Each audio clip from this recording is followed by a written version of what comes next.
Hello, beloveds. So great to be back. This is Cynthia, and I have Kim and Valencia in the studio with me today. Hi. Welcome, ladies. Good morning. Good morning. So I just want to shout out and just showing how the Lord is so good. Over the years, it's been a long battle with the documentary. I want to share about another child and kind of the battle of that. But today I woke up and my daughter sent me a text and we got a review that I thought was really powerful. So I wanted to share that with y'all and just, our heart and the whole reason for the documentary of why we felt the Lord leading us to do it was to help other families and generations heal and be restored. I mean, that's our whole reason, and to The give desire. the desire of our heart and to share the goodness of God, of how he is still doing. He's the same yesterday, today, and forever, ever, and he's still transforming lives and transforming families and restoring, and not always in the way that we might think it should be, but he is doing it. So I wanted to read. She read this lady. Her name's Laura, and she is from Arkansas, and she wrote this review, and I wanted to share it with you. She said, "Incredible movie. I'm a past state correctional officer that worked for 2 years with sex offenders. This movie is so educational in how this goes on for decades in some families, then ties into trafficking too at times. So many victims. I actually wish our sex offenders could watch movies like this to educate them on the damage they do.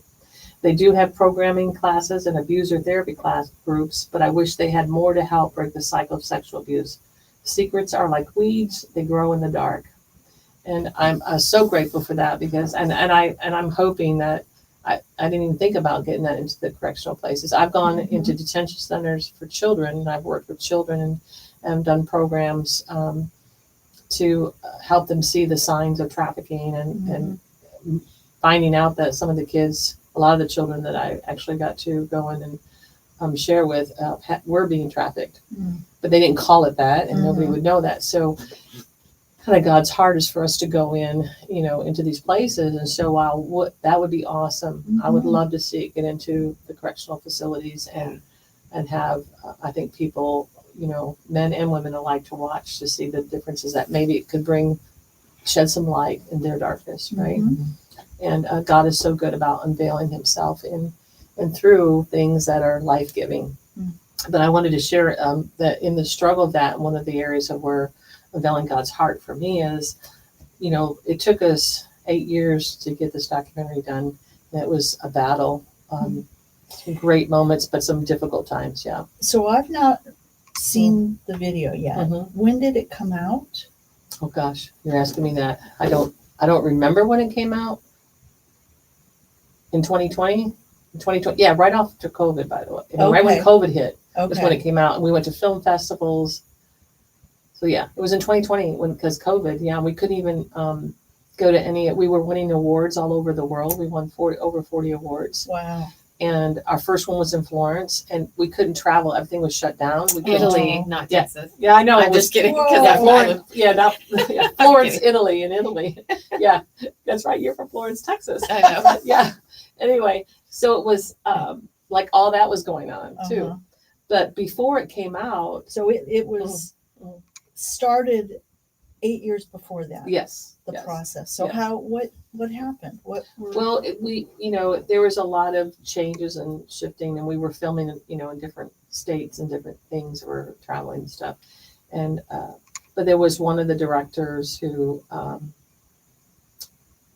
decided that she wanted it, like she was going to cut out everyone. She wanted it for herself. Like that was her film, her documentary. She was making it all about that, and said that she owned my story rights and that she owned the film. And yeah, it got really crazy, and which was not true at all. And we had to get a lawyer. She had a lawyer, and we had to get a lawyer and fight that battle. And it took 3 years to settle, to get it dealt with. Very costly. That was another thing. I felt stripped. The whole thing about denial, all that stuff. But in that process, we had gotten to know her, and her husband came here to see. And this is no way. I don't want to do this to trash her or anything either. But it just was where she was at in her own needed a lot of healing.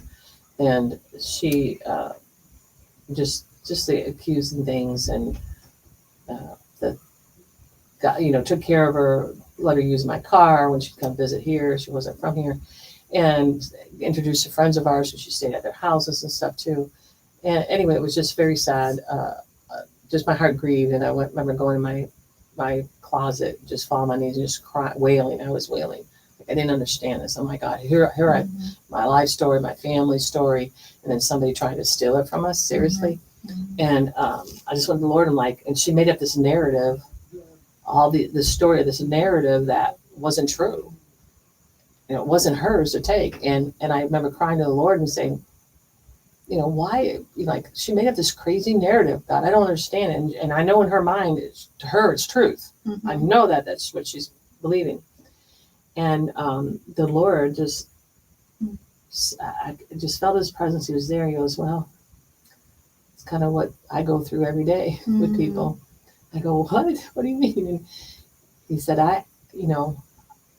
I'm their creator, and yet they deny me. And they make up their own story about me. They make up their own story about how life should be. And, you talk about eternal perspective.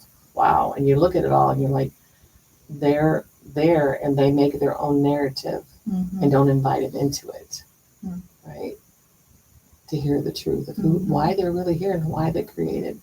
And it was this beautiful moment I had with him, that just where he unveiled his heart to me, like in a sense of where, wow, and he's just so beautiful. You saw how he saw. Yeah, he's such a good guy. He's an amazing father. And the whole thing with Jesus and why he had to come is because we have a wrong narrative. Yeah. And God wants to bring us into his narrative. And we only can do it through Jesus. That's the only way. And it just was so beautiful, that moment I had with him, and bringing comfort in the battle and being in that battle and making a stand. Because I've had others say, well, in church sometimes they say, well, you shouldn't go to court, you shouldn't do this, whatever. And the Lord's like, no, you stand. This is to do with you, who you are. You fight for this is part of, this is your life and your family's life. You need to make a stand, and don't hand it over to someone. So that was part of the battle, and forgiveness is big. He of that, and whatever. Through all that, I believe God's going to turn it around for good, and it will be turned around for good somehow. I might not understand it or see it, and I might not see it in my lifetime, but I know that he will, because that's what he does. Now, I know there's people who try to speak into my life when I was younger, and I didn't get it, and they have no idea where I'm at today, But because of them and some words they said, really planted seeds in my heart. So that's kind of, but we don't see the full picture. We just don't. And so I just unveiling like more and more of who he is, and it's good if we're willing to go there with him, right? And I'm hoping that those who are listening, that whatever you're going through, whatever struggles, that you can maybe take a time and moment, say, Lord, I really want to know who you are, that you unveil to me who you are and how you see me in my life, So that's kind of, it's just fascinating. And you had something you were going to share, Kim. Well, I was thinking about a situation where a narrative was spoken against me. I worked in a school and had been there for quite a while.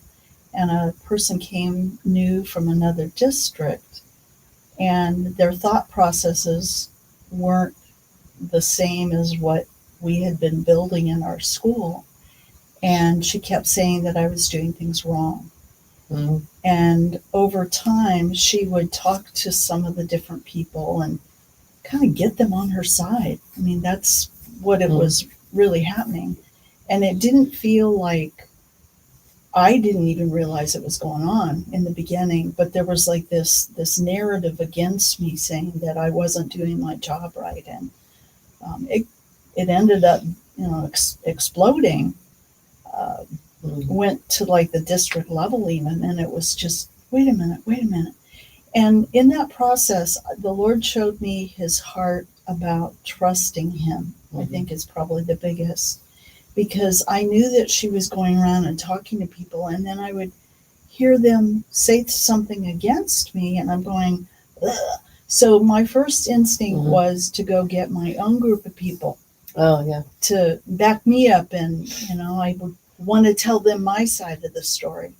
And what the Lord showed me is that I could trust Him, and I didn't need to worry about the lies, because He was going to bring the truth open. And when you're in a situation like that where you feel like someone's talking against you, and you start bringing it up to other people, every time I would talk, I would feel the anger. So the Lord was trying to protect my heart, as well as teaching me that trust. And when I was obedient and I didn't say anything, and I just went on and did what I know I was supposed to be doing in my job, after a while, they ended up having a meeting with, I don't know, it was a big table that felt like 12 people. My supervisor, a union person, the principal, several teachers, and the one lady literally had a book. I mean, she just, a whole notebook of stuff that she'd been writing down and documenting all the things I did wrong. And it ended up, I didn't really respond. And when I talked to the principal later, he said, I was really worried that, you weren't fighting back. And I'm like, but the Lord showed me I wasn't supposed to.